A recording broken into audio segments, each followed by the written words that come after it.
Hello students, today we will discuss about next lecture of some basic concept in chemistry. Before lecture I study what is chemistry, use of chemistry in everyday life and matters. उसके बाद next lecture हमने study करा law chemical combination. आपको जानने के लिए बता दूं कि यूपी बोर्ड ने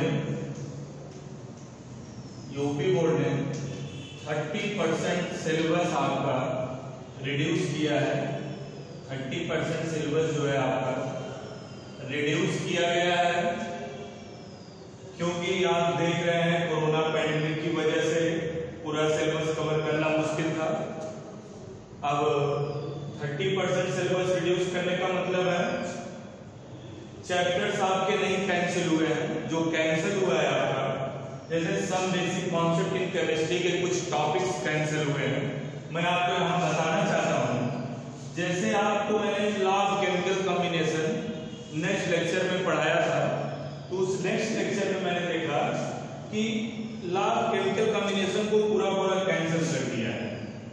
law of chemical combination, law of chemical combination पूरा कैंसिल कर दिया है। लॉ ऑफ केमिकल कॉम्बिनेशन हमने वहां पे law of conservation of mass study किया था। 5 लॉ टोटल थे, तो जिसकी वजह से ये क्या हुआ, law of chemical combination cancel कर दिया। वो टॉपिक हम लोग ड्रॉप कर लेते हैं। अभी जो सिलेबस के अंदर हमें पढ़ना है atomic mass, molecular mass, gram atomic mass, gram molecular mass, then mole concept, empirical formula, stoichiometry, ये सारी चीजें हमको स्टडी करनी है। ओके, तो आज हम टॉपिक आपके लिए लेके आए हैं। आप प्रीवियस क्लास में स्टडी कर चुके, क्लास 9 में, आप 10th में भी इससे रिलेटेड चीजें जानते हैं। बहुत ही बेसिक टॉपिक लेके आए हैं, लेकिन बहुत ही इंपॉर्टेंट टॉपिक है। एटॉमिक मास क्या होता है, what is atomic mass? Okay, मैं एटॉमिक मास में आपको बताऊंगा। The atomic mass of an element is the number which indicates how many times the average mass of one atom of the element is heavier than 1/12 of the mass of one atom of carbon 12। Okay, एक बात और आपको बता दूं कि किसी भी atom का जो एटॉमिक मास था, वो एक्चुअल एटॉमिक मास कभी भी कैलकुलेट नहीं किया जा सका। 1961 में साइंटिस्टों ने उसमें कार्बन को जो है, कार्बन को पे फोकस किया। कार्बन को माना कि एटॉमिक मास पे पूरा रिलेट किया, दूसरे एटम के एटॉमिक मास को कार्बन 12 का जो है रेफरेंस लिया, और उससे सभी एटॉमिक मास को क्या किया, रिलेट किया गया है। तो यहाँ पे रिलेटिव एटॉमिक मास, आप मार्केट जाते हैं 1 किलोग्राम चीनी या कुछ भी लेते हैं, तो वहां आप क्या देखते हैं, 1 किलोग्राम आप शुगर लेके आते हैं, तो आपको एक्चुअल 1 किलोग्राम नहीं मिलता, आपको रिलेटिव मिलता है। ओके, तो रिलेटिव एटॉमिक मास को हम कार्बन से रिलेट करेंगे, सभी एटम का एटॉमिक मास। यहाँ पे mass of one atom of the element upon 1/12 into mass of one atom of carbon 12। तो यहाँ पे हमने देखा कि भाई आपको पता है जनरल कार्बन का जो एटॉमिक मास होता है क्या होता है, atomic mass of carbon, atomic mass of carbon. Unit of atomic mass को हम मेजर करते हैं AMU में, आप ये माइंड रखिएगा। AMU means atomic mass unit. तो यहाँ पे हम लेंगे कार्बन का 12 AMU। Okay, 12 AMU। अब बात किया है कि AMU होता क्या है, 1 AMU में हाउ मेनी ग्राम। जैसे हम लोग अपना वेट करते हैं या किसी चीज का वेट करते हैं, तो किलोग्राम ग्राम में वेट करते हैं। तो यहाँ पे बात आई कि भाई AMU क्या है, तो AMU 1 AMU में कितने ग्राम होंगे। ओके, जैसे अभी हम ऑक्सीजन का एटॉमिक मास जनरल हम जानते हैं, रिलेटिव एटॉमिक मास, वो क्या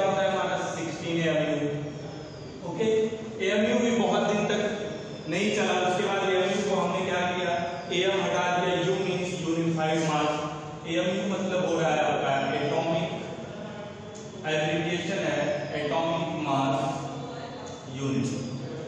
ओके, यहां पे हम स्टडी करेंगे आज कि आगे बढ़ के concept of atomic mass and AMU, concept of atomic mass and AMU, concept of atomic mass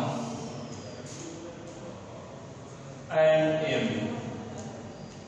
okay, atomic mass and AMU पर कॉन्सेप्ट हम देखेंगे और रिलेशन भी यहाँ देखेंगे। यहाँ माइंड करिएगा, पहले तो बात आती है कि क्यों कार्बन 12 को ही आपका सारा एटॉमिक मास मेजर करने के लिए इसको रिलेट करेंगे कार्बन 12 से। ओके, कार्बन 12 की जो एबंडेंस है, फर्स्ट पॉइंट है क्यों कार्बन 12 लिया गया है। एबंडेंस, इसकी एबंडेंस जो होती है, मतलब जनरल आप अटेंडेंस से एबंडेंस को जान सकते हैं कि एबंडेंस नेचर में एग्जिस्टेंस, एबंडेंस मतलब existence of nature, existence of nature. Okay, carbon जो है नेचर में बहुत ही ग्रेटर अमाउंट में एग्जिस्ट करता है, अप्रॉक्सिमेटली 99.99% कार्बन एग्जिस्ट करता है। पॉइंट नंबर 2, एबंडेंस की बात हुई। अभी least stable, LEST, least stable. Okay, अभी आपको यहाँ पे लीस्ट स्टेबल जो भी एटम होगा उसको आप यहाँ लीस्ट स्टेबल होगा या लीस्ट रिएक्टिविटी कर लेते हैं, लीस्ट रिएक्टिविटी। ओके, जो एटम आपका लीस्ट रिएक्टिविटी होगा वो किसी से रिएक्टिव ही नहीं करेगा, इसलिए इसको जो है यहाँ पे लीस्ट रिएक्टिव हमने क्या किया, कैंसिल कर दिया, नहीं लेना था। थर्ड पॉइंट, मोस्ट रिएक्टिव जो होगा, मोस्ट रिएक्टिव, वो मोस्ट रिएक्टिव एटम जो होगा वो हमेशा क्या करेगा, किसी भी एटम से रिएक्शन कर लेगा, जनरल फॉर्म में ऐसे रिएक्शन करेगा, इसको भी नहीं लेना। फोर्थ जो पॉइंट आता है आइसोटोप्स, आइसोटोप्स। हमने देखा कि कार्बन के सबसे कम आइसोटोप्स थे, तो इसलिए जो है कार्बन को प्रिफर किया गया, एबंडेंस की ज्यादा थी, लीस्ट रिएक्टिविटी नहीं था, मोस्ट रिएक्टिव नहीं था, और ये आइसोटोप्स इसके कार्बन के जो है 2 आइसोटोप, कार्बन के अप्रॉक्सिमेटली 3 आइसोटोप देखने को मिलते हैं, 12, 13 एंड 14। ओके, आइसोटोप्स की डेफिनेशन आप क्या जानते हैं, एटॉमिक मास डिफरेंट होता है आइसोटोप्स के अंदर, आप जानते हैं, पढ़े हैं, और आपका एटॉमिक नंबर क्या होता है, same. Atomic number will be same and atomic mass will be different. Okay, ये हमने देखा। अब हम किसी को इजीली बता सकते हैं कि हमने कार्बन ही क्यों चुना। ओके, क्योंकि एबंडेंस ज्यादा है और इसके आइसोटोप्स कम। तो आगे बढ़ते हैं, एक रिलेशन डेवलप करने की कोशिश करेंगे। ये हम डायरेक्ट भी आपको बता सकते हैं क्योंकि ये रिलेटिव वैल्यू है, आपको हमेशा मिलेगी। मास ऑफ कार्बन 12 एटम, जानते हैं मास ऑफ कार्बन 12, कार्बन 12 से मतलब है कि इसका जो है मास कितना है, 12 है। Mass of carbon 12 atom is equal to 12 AMU। Okay, 12 AMU। अब हम यहाँ पे देखेंगे 1 AMU में मास ऑफ कार्बन 12 एटम, 12 AMU है, एक एटम का मास 12 AMU। तो अब यहाँ देखेंगे 1 AMU इज इक्वल टू हो जाएगा mass of carbon 12 atom upon 12। Okay, 1 AMU is equal to mass of carbon 12 atoms upon 12। यहां से एक फार्मूला जनरेट हुआ आपका 1 AMU is equal to, okay, we know that atomic mass of carbon, we know that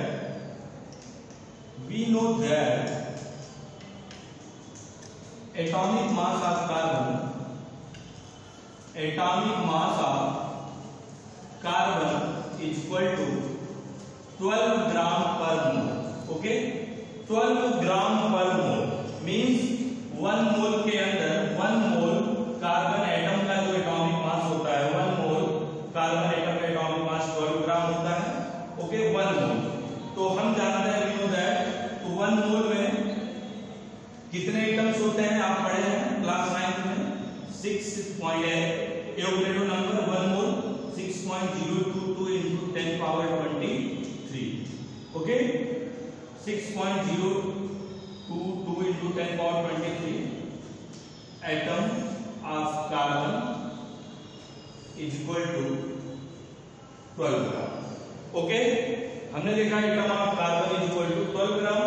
तो यहां पे मुझे एक एटम का लेना है, कितने का लेना है, 1 एटम ऑफ कार्बन का मास है 1 atom of carbon.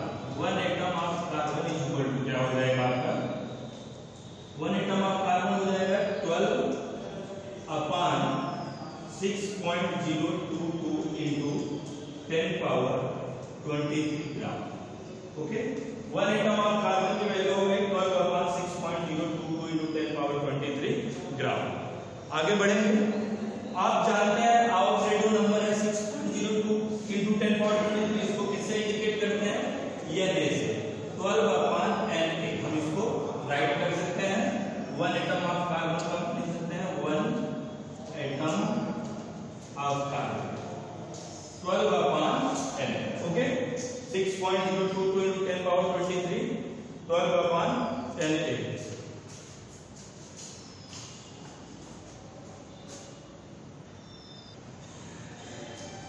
1 atom of carbon is equal to 12 upon n। Okay, तो ये मास ऑफ कार्बन 12 एटम जो है, ये एक एटम का यहाँ पे मास है 1 एटम ऑफ कार्बन। तो putting the value of 1 atom of mass of carbon 12 atom से आप जानेंगे एक एटम की बात की जा रही है 1 एटम ऑफ कार्बन। तो कितना आया वैल्यू 1 एटम ऑफ कार्बन का 12 अपॉन n। तो यहां पुट कर देंगे 1 AMU is equal to 1 AMU is equal to 12 upon Na, और 12 यहां पहले से ही 12 से 12 क्या हो गया, कैंसिल हो गया।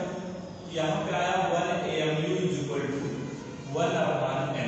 एक नया फॉर्मूला जनरेट हो गया है 1 upon n। Okay, you know यानी की वैल्यू कितनी होती है आप जानते हो 6.022 into 10 power 23। ये पूरी वैल्यू किसके अंदर है, ग्राम के अंदर है। ओके, लिखते हैं 1 AMU is equal to putting the value in 1 upon 6.022 into 10 power 23।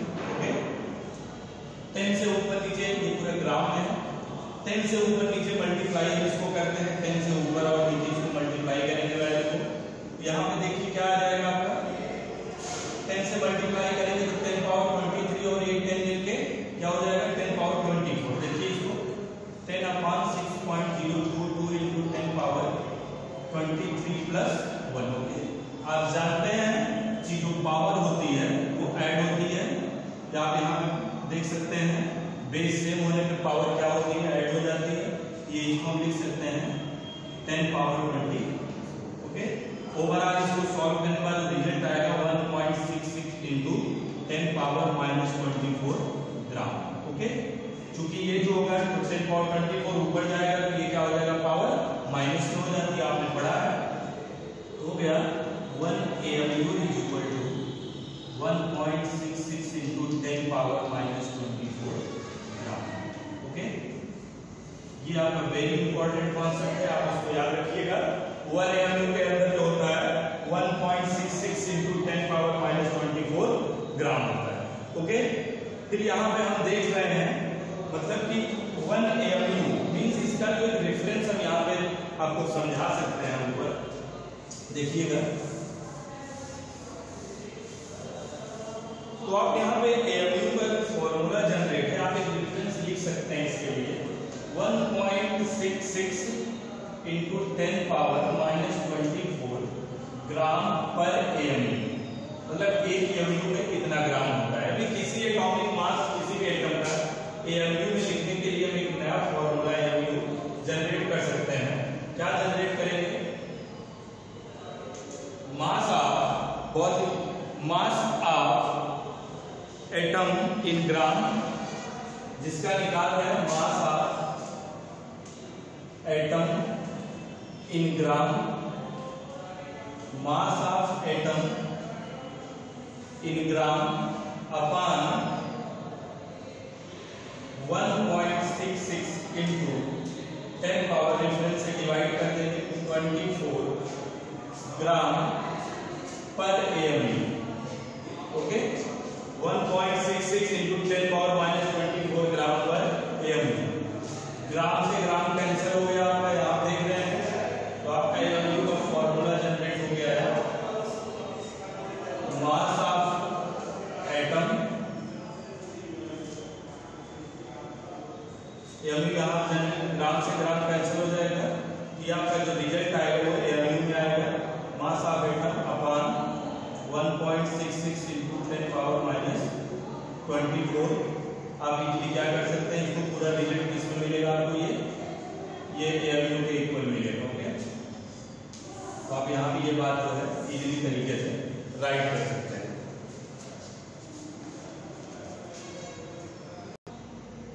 Hello students, यहाँ से हम देख लेते हैं एटॉमिक मास ऑफ हाइड्रोजन 1.67, ये मेजर किया गया है वैल्यू। यहाँ पे साइंटिस्ट ने इसको पहले से ही मेजर कर रखा होगा। Atomic mass of hydrogen 1.67 into 10 power minus 24 gram, mass of hydrogen atom in AMU हमें कैलकुलेट करना है। तो मैंने यहाँ फॉर्मूला देखा, हाइड्रोजन मास ऑफ AMU है 1.67 mass of atom in gram upon 1.66 into 10 power minus 24 ग्राम पर AMU। ग्राम से ग्राम कैंसिल हुआ, 10 पावर 24 से ये कैंसिल हुआ। उसके बाद एटॉमिक मास यूनिट हाइड्रोजन की हो गई 1.0078 AMU, और AMU आजकल एटॉमिक मास जो है कैंसिल करके इसकी यूनिट जो है यूनिफाइड U से कर दिया गया है 1.00, मतलब इसको अप्रॉक्सीमेटली किसके इक्वल लेते हैं, 1 के इक्वल लेते हैं, 1U हाइड्रोजन का एटॉमिक मास। बाकी ये सब हमको बार बार कैलकुलेट नहीं करना है, ये हमने एक्सप्लेन करना था तो मैंने कर दिया। अब यहाँ पे आप देख सकते हैं ये एटॉमिक मास ऑफ हाइड्रोजन कितना हुआ, 1U।